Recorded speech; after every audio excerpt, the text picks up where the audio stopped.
Hey, good morning, everyone. Welcome to Coffee Talk. We're together. Mm-hmm. I was really hoping we'd be outside today, but it's a little dreary. It's a little early. Yeah. So hopefully you've got something warm and cozy in your mug, and we're going to look ahead in a moment of what's coming up in our life around Lakeview, but looking back at our sermon. Another case study. I just want to say, I feel like going in, I am rocking this one, Jeff, because I have never refused a Roman soldier and not carried their stuff an extra mile. Good job. Thank you. Attaboy. I appreciate the certificate in the mail.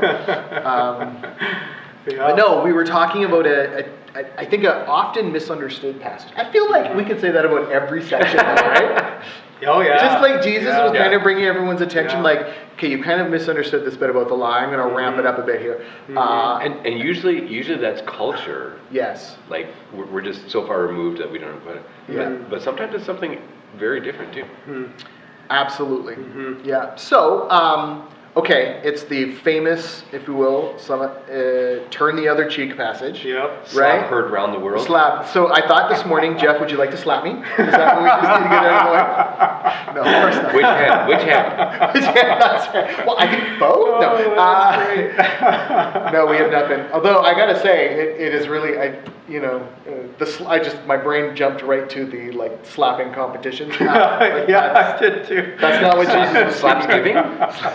No? Okay. Yeah. Anyways, the digression is real. Yeah. But Jesus encouraged. Okay, he's what he was doing is he was taking these culturally relevant examples to illustrate a principle, and I think the principle is faceted. You said again and again, Jesus is calling us to respond in love, not in kind. Right. So that means don't do what is done to you, do what needs to be done. Just to totally confuse things even more. No, he said it more eloquently, right? That's a good we way. Sometimes will extrapolate the golden rule, if you will, right? Yeah. Do to others as you wish it was done to you. Which is still coming in. Which is still coming in ahead, right? Yeah. Also, you talked about vulnerability and how sometimes responding in love, leaves us vulnerable and open. And Kevin, you pointed out a minute ago, so let's just get it on the record, that this once again ties back to one of the kingdom attitudes that is commonly known as a beatitude, right? And we've seen that again. And I almost feel like each of these case studies is illustrating in real life an opportunity for a beatitude to be expressed, right? We talked about lust, and we could talk then about what are we really hungering and thirsting for. Wow. Yep. We talk about in this, it's about are we seeking? What was the word you used a minute ago? The meek. Well, meekness comes out in terms of vulnerability, but it also is kind of like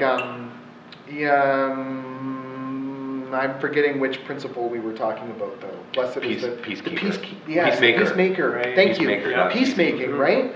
Because when someone slaps me, my instinct, not that I've been slapped before, maybe I have a little, but right, if we were in that situation, if I put myself in that situation, I'm not typically going to go, how am I going to make peace in this moment? Right. Or even you probably wouldn't sit back and say, how am I going to respond? Yeah. You probably have an immediate response, right? And it's usually emotional. I do remember, looking back at a month and a half, beginning of January, when we started looking at these Beatitudes, I think we even said, we're going to keep coming back to these because it does feel like all through this Sermon on the Mount that we're going to keep seeing Jesus pointing to almost like this thesis statement at the very top. And I think this through a lot of these case studies, we're seeing that. And this is where I would say, for sure, Jesus is also dealing with with the law as well in all of this as well too. You've heard it said this, eye for eye, tooth for tooth. This, we're dealing with a law thing as well too. So is it not a better idea to say, blessed are the peacemakers in a lot of these situations? And so to be able to say, rather than just quickly responding when you are slapped, but actually thinking, okay, what is the kingdom of heaven like in all of this? And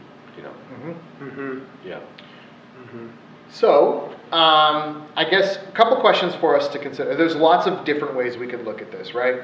We could talk about vulnerability. How do we just, like, culturally, we don't value it. We kind of say it's, a detriment, right? Mm-hmm. Don't be vulnerable. Be strong, especially for us guys, right? Don't show weakness. Don't be vulnerable. But that's cultural. That's not biblical. Mm-hmm. Jesus, right, is pointing us towards something else. Yeah. But responding in love, what are some today's situations? This is some of the questions I often wonder. If Jesus was to walk into our church on a Sunday morning, and we, of course, would give him the pulpit, right? How would he, what sort of today, 21st century examples might he point to? Real life ones for us. Because what he shared was real life situations that anyone probably, I wonder if anyone leaving that field, that hillside, was then approached by a soldier and had to carry their kid. Like it could have happened. And yet for us, like I said at the top, it's not. It's not something we experience. Right. Yeah, those are tough. I tried to point out how he was saying responding in love, not in kind, is not just laying down, but revealing injustice. But that's because they lived in a society, a culture of injustice. Like they were treated unjustly all the time. We don't necessarily live the same way today. So it may be as simple as somebody, you gave this example, but I'll steal it from you, sorry, unless you want to say it. No, you go. If somebody is saying something to you and you've said, actually that's not, but they keep on just shutting your mouth and not responding, right? That was, I think, kind of how you said it. But if they're not able to hear what your reasoning behind whatever, just take it and move on, right? Yeah, because I think what you're also pointing to is the fact that, like, in this instance, somebody is actually trying to downplay who you are. Like they're giving you like the backhand. They're saying, you dog, whatever. So to even say, like, first of all, see me as an equal, but in that, I do feel like my response, in order to have that sense of dignity for them and for me, is to probably realize they're trying to put me down, and maybe my best response in that moment is not to escalate, but actually just to be silent. Especially when I know I'm right, right? Yeah. I feel like that's the big. You talked about cultural examples. Yeah. For some reason, my mind went, if I was Drake and I just got diss tracked, how do I respond? Well, you release your own diss track and you start a beef, right? Just so you're clear, I don't know what you're talking about. If you don't, it's all right. Yeah. Culture chose the winner of that war. Watch the Super Bowl.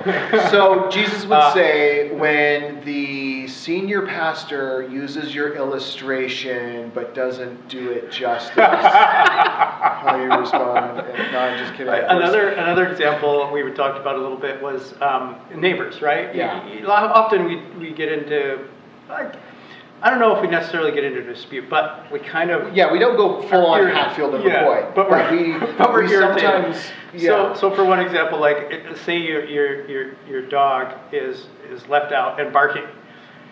Or let's make it their neighbor dog. The neighbor's dog is left out and barking, and you're really getting frustrated. Yeah.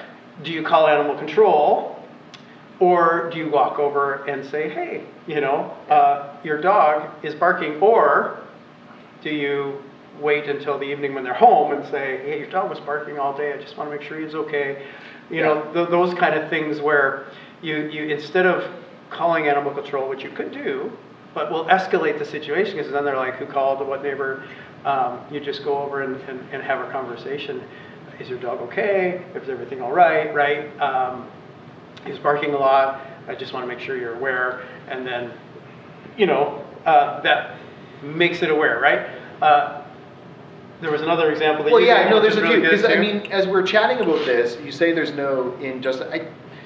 You know what came to mind is, as I walk through my neighborhood and just, around our town, How often do you see people put signs out asking that people not let their pets leave a mess in their yard? And I wonder, why do we have to request that? Yeah. Right? Like, do we not respect one another enough just to clean up any mess our dog would make? Right?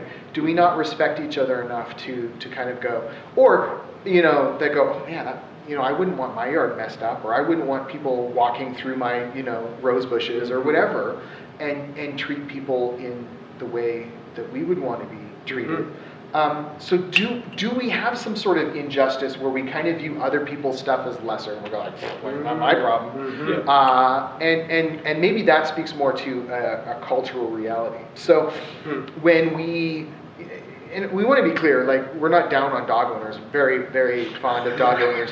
But that's kind of one of the ways they're a little harder to control maybe than children. Maybe not. Actually, as I think about it. Some children. You talk about yappy dogs. I think about all the times my kids have been out in the backyard and made a lot of noise. I love when we're in the middle of coffee talk and we're just chatting along and we give an example and like, oh shoot, my own example might actually refute what I just said. But anyways, right, no, one of the things... Because I'm with you. One of the things that came to mind is I was out working in my backyard the other day, and it was my neighbor's yard. My neighbor has 2 dogs, and their dogs have left quite a few presents in the backyard. And I thought about, if their dog got out and came in my yard and did that, how would I respond? Now I have a good relationship with my neighbor, so my first step would not be angry at the neighbor for letting the dog get out, but man, if it was a rocky relationship, what would I do? And I know that Jesus would not want me to scoop it up and fling it over the fence, right? But probably have a conversation, right?